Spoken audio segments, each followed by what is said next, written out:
अब मैं इसमें कुछ सीखने लायक बातें आपको बताती हूं जो इंग्लिश बोलते हुए या बेसिक इंग्लिश लिखते हुए हमारे बच्चे गलती करते हैं और उन्हें पता नहीं होता। वो बातें अब मैं बताती हूं, जैसे रिफ्लेक्सिव और एम्फेटिक प्रोनाउन के सारे एग्जाम्पल सेल्फ या सेल्फ से खत्म होते हैं। या तो आपको शब्द के लास्ट में सेल्फ मिलेगा, जैसे कि मैं कहूं माई सेल्फ, जैसे कि मैं कहूं हर सेल्फ, जैसे कि मैं कहूं हिम सेल्फ, या फिर क्या मिलेगा बच्चों, सेल्फ्स मिलेगा। या तो सेल्फ यूज करेंगे या सेल्फ्स यूज करेंगे। अब सेल्फ्स कैसे मिलेगा, जैसे कि उसने कह दिया आर सेल्फ्स, जब खुद पे असर दिखाना हो ना किसी काम का तो आर सेल्फ्स, या फिर देम सेल्फ्स, या फिर योर सेल्फ्स। योर सेल्फ भी होता है एक्चुअली, क्योंकि यू सिंगुलर और प्लूरल दोनों का काम करता है। तो जब यू को सिंगुलर सब्जेक्ट के तौर पे दिखाना हो तो योर सेल्फ बोलते हैं, जब यू को प्लूरल सब्जेक्ट के तौर पे दिखाना हो तो योर सेल्फ्स बोलते हैं। अब ये सिंगुलर प्लूरल का क्या चक्कर है, ये जो सेल्फ है ना, ये सिर्फ सिंगुलर सब्जेक्ट्स के लिए ही आप इस्तेमाल कर सकते हो। जब आप सिंगुलर सब्जेक्ट को रेफर करना चाह रहे हो तो उसको सेल्फ लगा करके आप यूज कर सकते हैं।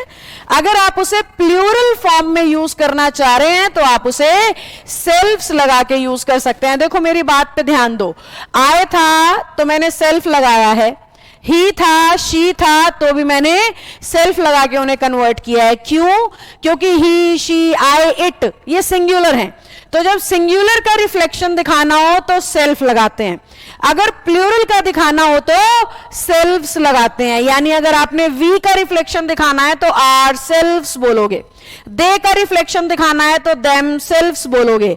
यू का मैं आपको बता चुकी दोनों तरीके से होता है, यू सिंगुलर भी है और प्लूरल भी। हाँ, बहुत बार बच्चे को यही नहीं पता लगता कि मैम यू को कहां पे सिंगुलर सब्जेक्ट माने, कहां पे प्लूरल सब्जेक्ट माने, क्योंकि यू वर्ब तो हमेशा ही प्लूरल लेता है। तो जब हमें स्पेसिफिकली यू को प्लूरल की तरफ इशारा करना होता है ना, तो हम कहते हैं ऑल ऑफ यू। समझ गए? अब ऑल ऑफ यू लिखते ही हमें इशारा मिल गया कि यू एक से तो ज्यादा है। अगर उसने अकेला यू लिखा है तो ज्यादातर बार कंसीडर कर लेते हैं कि योर सेल्फ ही आएगा, ज्यादातर बार क्या मान लेते हैं, योर सेल्फ, क्योंकि ऐसा एग्जाम्स में हिंट देना पड़ता है ना एग्जामिनर को कि अगर वो यू लिख रहा है और अगर वो ऑल ऑफ यू लिख रहा है तो पढ़ने वाले को साफ साफ समझ में आ रहा है, अगर यू लिखा है तो भाई एक की बात हो सकती है, ऑल ऑफ यू लिखा है तो एक की बात तो हो ही नहीं सकती, पक्का बहुत सारे हैं।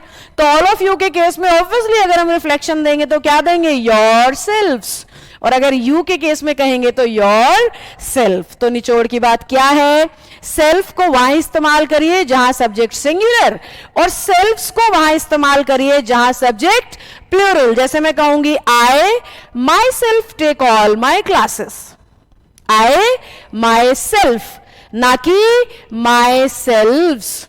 समझ गए हम बात को?